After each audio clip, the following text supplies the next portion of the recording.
कभी आसमान को छूने की ख्वाहिश रखने वाला एक गरीब लड़का, जिसने अपनी मेहनत और सपनों की ताकत से भारत के इतिहास को बदल दिया।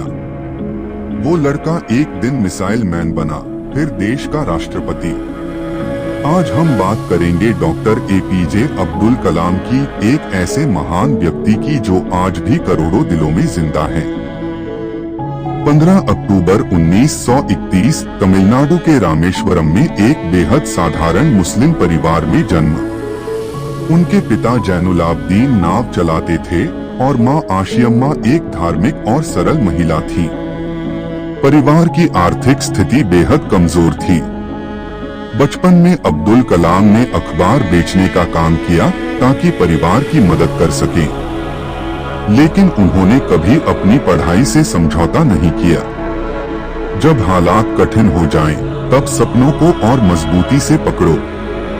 उन्होंने श्वार्ट्स हायर सेकेंडरी स्कूल से प्रारंभिक शिक्षा प्राप्त की, फिर सेंट जोसेफ्स कॉलेज त्रिचिरापल्ली से भौतिकी में स्नातक की डिग्री ली। इसके बाद पहुंचे मद्रास इंस्टीट्यूट ऑफ टेक्नोलॉजी, यहीं से उन्होंने एरोस्पेस इंजीनियरिंग की पढ़ाई की।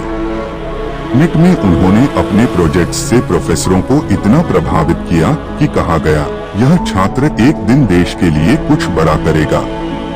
1960 में डीआरडीओ में नौकरी की शुरुआत, फिर इसरो में शामिल हुए। यहाँ उन्होंने भारत का पहला स्वदेशी उपग्रह प्रक्षेपण यान SLV-3 विकसित किया। 1980 में इसी रॉकेट से रोहिणी सैटेलाइट को कक्षा में स्थापित किया गया। यह भारत के अंतरिक्ष युग की ऐतिहासिक शुरुआत थी।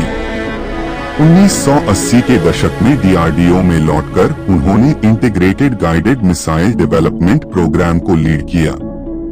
इस मिशन के तहत भारत ने अग्नि, पृथ्वी, त्रिशूल, नाग, आकाश जैसी अत्याधुनिक मिसाइलें विकसित की। एक दिन ऐसा आएगा जब भारत अपनी रक्षा के लिए किसी और पर निर्भर नहीं रहेगा।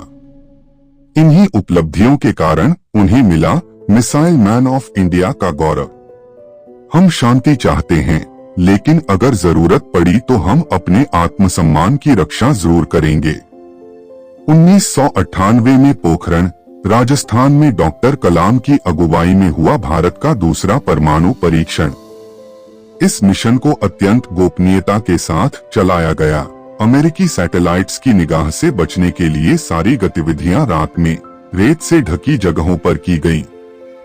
11 मई 1998 को 3 परीक्षण, थर्मोन्यूक्लियर बम, हाइड्रोजन बम, फिशन बम और सब किलोटन बम। 13 मई 1998 को 2 और परीक्षण, कुल मिलाकर 5 परमाणु बमों का सफल परीक्षण हुआ। भारत ने पूरी दुनिया को दिखा दिया कि वह परमाणु क्षमता से युक्त परंतु जिम्मेदार राष्ट्र है। कलाम जी इस मिशन के तकनीकी नायक थे। अटल बिहारी वाजपेयी ने कहा था, हमने एक बार फिर इतिहास रचा है। भारत अब एक परमाणु शक्ति है। पोखरण 1998 के बाद भारत ने नो फर्स्ट यूज पॉलिसी अपनाई, यानी हम पहले हमला नहीं करेंगे लेकिन आत्मरक्षा में पूरी तरह सक्षम हैं। डॉक्टर कलाम को पूरे देश ने रणनीतिक योद्धा और वैज्ञानिक नायक के रूप में देखा। साल 2002 में वे भारत के 11वें राष्ट्रपति बने। वे पहले वैज्ञानिक थे जिन्होंने यह पद संभाला। उनका पूरा कार्यकाल युवाओं से संवाद, शिक्षा सुधार और वैज्ञानिक सोच को बढ़ावा देने में समर्पित रहा। राष्ट्रपति भवन मेरे लिए शक्ति का प्रतीक नहीं, सेवा का केंद्र था। उन्हें लोग प्यार से पीपल्स प्रेसिडेंट कहते थे। कलाम जी ने कई प्रसिद्ध किताबें लिखी। विंग्स ऑफ फायर आत्मकथा, Ignited Minds, India 2020, Turning Points. इन किताबों का हर पन्ना युवाओं के लिए प्रेरणा से भरा है। सपना वो नहीं जो आप नींद में देखते हैं, सपना वो है जो आपको नींद नहीं आने देता। अगर आप सूरज की तरह चमकना चाहते हैं तो पहले सूरज की तरह जलना सीखिए। युवाओं के पास ऊर्जा है, उन्हें सही दिशा चाहिए।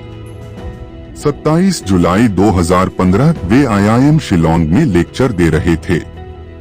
मंच पर ही दिल का दौरा पड़ा और वहीं उन्होंने अंतिम सांस ली।